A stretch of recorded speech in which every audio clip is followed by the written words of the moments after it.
이제 대선 9일 앞으로 다가왔습니다. 대통령 후보들은 지지세 결집을 위해서 오늘도 바삐 움직이고 있는데요. 이런 가운데 더불어민주당을 탈당한 김종인 전 비대위 대표가 사실상 안철수 후보에 대한 지지를 선언해서 막판 변수가 될지 관심이 쏠리고 있습니다. 국회로 가보겠습니다. 조태현 기자. 네, 국회입니다.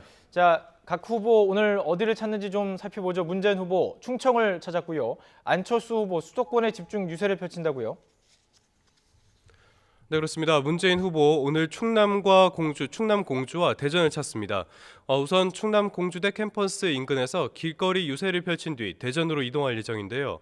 충청은 역대 대선에서 캐스팅 보트 역할을 해왔던 전략적인 요충지인 만큼 지역 균형 발전 등을 앞세워 표심을 공략할 것으로 보입니다. 이어 저녁에는 서울로 돌아와 신촌 차 없는 거리에서 집중 유세를 벌입니다. 안철수 후보는 최근 지지율이 크게 빠진 수도권 공략에 나섭니다. 오전에는 서울 마포구에 있는 동물보호시민단체와 만나 반려동물 정책을 소개했고요. 오후에는 수원역과 안양 범계역 등 유동인구가 많은 곳에서 유세를 진행할 계획입니다. 또 저녁에는 안철수 후보를 패러디한 캐릭터로 인기를 얻고 있는 배우 정상훈 씨와도 만나면서 젊은 층 표심에 호소할 예정입니다. 나머지 후보들도 살펴보죠. 오늘 어떤 일정 소화합니까? 네, 먼저 자유한국당의 홍준표 후보는 경기 북부를 거쳐 오후에는 서울 강남구와 인천을 찾아 대규모 유세전을 펼칠 예정인데요.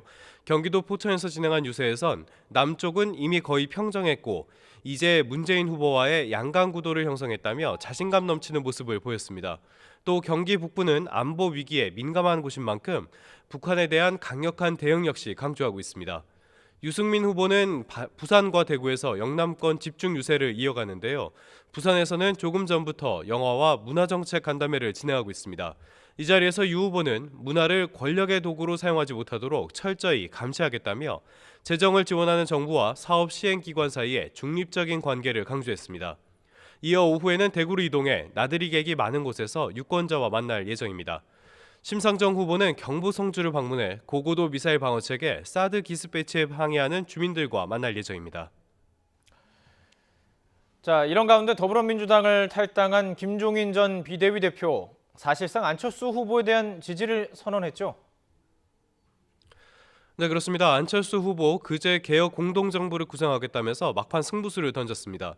그러면서 김종인 전 대표에게 개혁 공동정부 준비위원회 위원장을 맡아달라고 러브콜을 보냈습니다. 조금 전에 김 전 대표가 기자회견을 열고 이에 대한 답을 내놨는데요.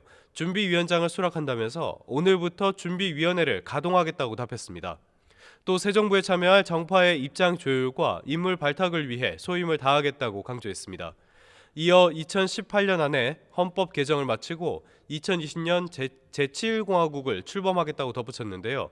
사실상 19대 대통령의 3년 임기 단축을 제안한 것으로 풀이됩니다.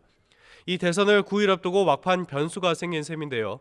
안철수 후보 주위에선 이 당내 경선이 진행되고 있을 때 임기 단축과 개헌을 주장해야 한다는 요구가 많았습니다. 하지만 안 후보 측은 당시엔 이런 제안을 받아들이지 않았는데요. 대선을 지금 코앞에 둔 상황인 만큼 너무 늦은 승부수라는 평가도 나오고 있어 대선 판세에 어느 정도 영향을 미칠지는 조금 더 두고 봐야 할 것 같습니다. 지금까지 국회에서 YTN 조태현입니다.